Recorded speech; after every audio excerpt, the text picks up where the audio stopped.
Welcome friends, সবাই ভালো আছেন নিশ্চয়ই। আমরাও সবাই খুব ভালো আছি। আপনাদের জন্য নিয়ে এসেছি আজ মৌরলা মাছের টবকার রেসিপি। আমি বাজার থেকে ফ্রেশ মৌরলা মাছ দেখে কিনে নিয়ে এলাম, আর এইভাবে এর পেটটা টিপে পুরো মাছটা পরিষ্কার করে নেব। আর দেখুন, এই সময় ঠান্ডা ঠান্ডা শীত আছে, তো এই সময় মৌরলা মাছও পাওয়া যায়। তো এই সময় এর বিভিন্ন রেসিপি খুব ভালো লাগে, আর এটা টবকা তো হলে আর কোথায় নেই, এটা দিয়েই ভাত খাওয়া হয়ে যায়। তো এইভাবে দেখুন, পেটটা পরিষ্কার করে সবটা আমার বাছা হয়ে গিয়েছে, ধুয়ে লবণ হলুদ মাখিয়ে নিলাম। আর এটা আমি জল ঝরানোর জন্য 5 মিনিট রেখে দেব। যেহেতু লবণ মাখিয়ে দিয়েছি, তো অটোমেটিক জল ঝরে যাবে। আর টবকা বানানোর জন্য নিয়েছি লবণ, হলুদ, মাস্টার্ড অয়েল, নিয়েছি একটু গরম মশলা পাউডার, পোস্ত আর লঙ্কা এটা পেস্ট করে নেব। আর নিয়েছি মৌরলা মাছটা, আর ফোড়নের জন্য নিয়েছি জিরে লঙ্কা। এখন মাছটা দেখুন কতটা শুকনো শুকনো দেখাচ্ছে, জলটা ঝরে গিয়েছে। আমি এভাবেই রেখে দেব, এটা ভাজার দরকার নেই যেহেতু টবকা বানাচ্ছি। তো পোস্ত আর লঙ্কাটা পেস্ট করে নিয়েছি। এখন কড়াই গ্যাসের ওভেনে বসিয়ে দিলাম, আর অয়েল দিয়ে দিলাম। এর মধ্যে দিয়ে দিলাম ফোড়নের জন্য জিরে আর লঙ্কা। এর মধ্যে দিয়ে দেব যে পোস্ত আর লঙ্কা একসাথে পেস্ট করে রেখেছি, ওটাও দিয়ে দিলাম।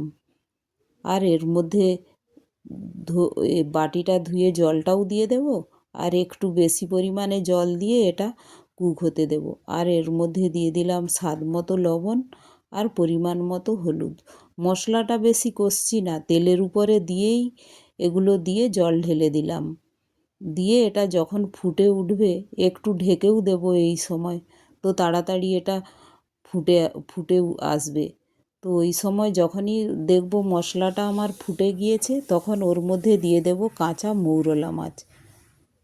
কারণ এটা টবকা তো কাঁচা মাছটা দিয়েই এটা বানানো হয়।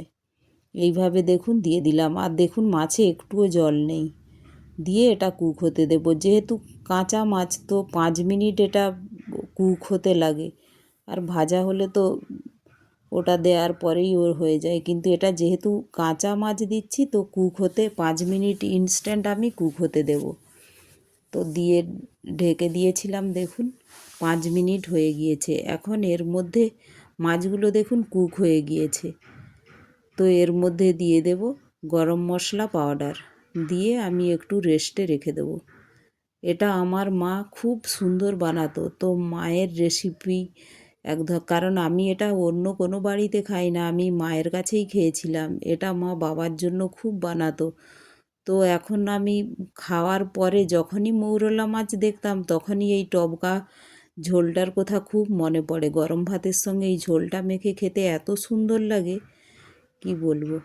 দেখুন আমি 5 মিনিট গরম মশলা দিয়ে নেড়ে আর একটু ঢেকেও দিলাম, একটু রেস্টে রেখে দিয়েছিলাম। এখন দেখুন রেস্টে রাখার পর কালারটা কত সুন্দর দেখাচ্ছে।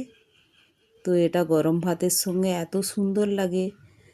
তো আজ মনে হলো বন্ধুদের সাথে এই রেসিপিটা শেয়ার করি।